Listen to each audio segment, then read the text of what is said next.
Hello everyone, and welcome to another Iyengar Yoga Tip of the Week with me, Rachel Lovegrove. So this week is a request from Sandra about the pose Gomukasana. Now, she's talking about the arm position of Gomukasana. Gomukasana is actually both a seated pose and we do it standing as well with just the arm position. We will be practicing the seated version in our Sunday guided practice this coming weekend. And we're going to look at her problems with catching. So that's the most common problem, is how do I catch on both sides, as well as the sort of discomfort that we get in the shoulders when we do this pose.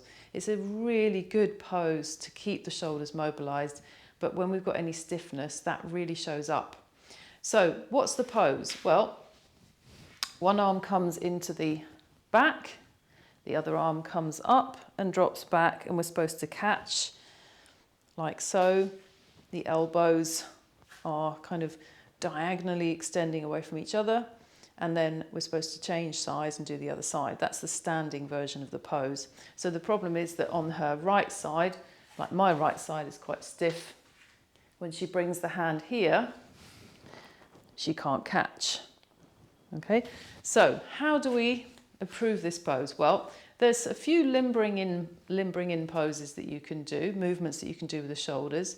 First of all, you could do a couple of rounds of Badangiliasana, where you interlock the fingers, touch the thumbs, turn the palms, raise the arms up, and then you would change the grip. So you move the fingers over one and change and do the other extension.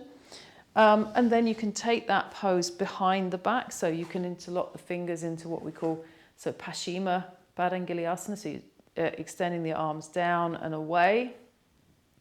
And again, you change the interlock, move the arms down and away. And I'm showing this quite quickly because I want to get on to Gomukasana. And then you've got other things like Baddha Hastasana, so you'd clasp one elbow, perhaps you could clasp the other elbow if possible, or you can even clasp the wrists like that and try and stretch the arms down and move the arms away. And then you would change, so you hold the other elbow first or the other wrist first. And then also another really useful pose is half Uttanasana, where you take the hands to the wall and step back and focus on really pressing the shoulder blades into the body and opening the armpit region. So all of those movements are really helpful. Any kind of arm extension, especially this one, where you're taking the arms out to the sides. Now the reason for that is because we need this space in the chest in order to do Gomukasana. And I've noticed this in myself as well as in my students, is that often you go to do the bad side, or the side that's stiffer, and we kind of do it quite pessimistically, and we start to close in, which is exactly the opposite of what we need to do. So when you're approaching your Gomukasana pose, what you need to think of is expansion and not contraction. So you're rolling the shoulders back, opening the chest, and keep that broadness, almost exaggerate it as you take that more difficult side. So as I'm taking this arm back, I'm rotating the hand, but keeping the shoulder bone rolling back. Let me show from this side, keeping the shoulder bone rolling back. And then as I bring the arm in, I've got to really concentrate on not doing that. Can you see? So it's really easy to take the arm back, you get to that stiff point and you start to roll this forward. So of course the shoulder blade then goes out, pectorals start to close again, and we're not going to get the arm up. It's like somebody pulling the arm up your back against your will. So you've got to roll the shoulder back and keep the arm, even if it comes here. And then at this point, use the other hand to guide the hand into the center of the back. And then once it's fixed there, press it quite firmly into the back. Press the back of the hand firmly, as if you really mean business. And then you stretch this arm up. Now, the interesting thing is that this side of the body now has to extend and open. So as you stretch the opposite side of the body up, feel the foot pressing down into the floor, feel the waist opening, ribs opening, keep that height, and then bend the elbow. And once you get to this point, Stretch the arms straight down the center of the spine, and you might find that you meet or touch. And then as soon as you get a grip, you draw the elbows diagonally away from each other. Keep that expansion. I'm trying to show you all sides. Keep that expansion. And then when you release, still maintain that lift and opening of the chest, and then stretch the arms out to the sides.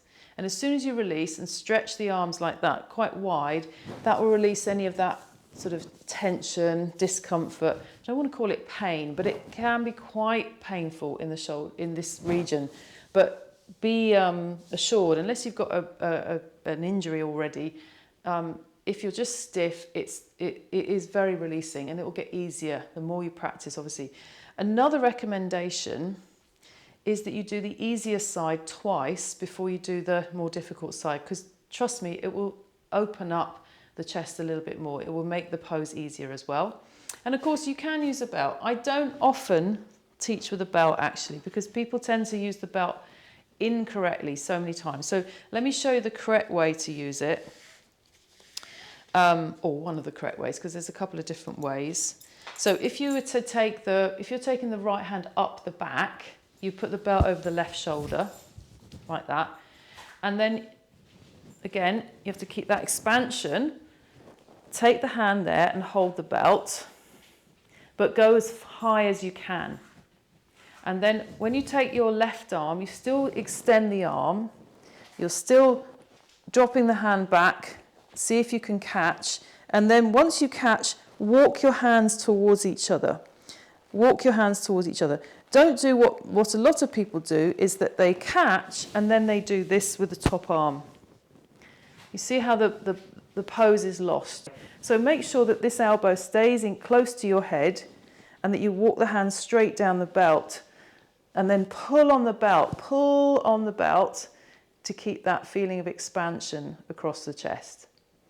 Okay, so I hope that helps you, Sandra, a little bit. Keep practicing. I know it's hard, but it will come, trust me. And we'll look at that pose again on Sunday and do the seated version as well, which is even more tricky. Bye for now. Thanks for watching.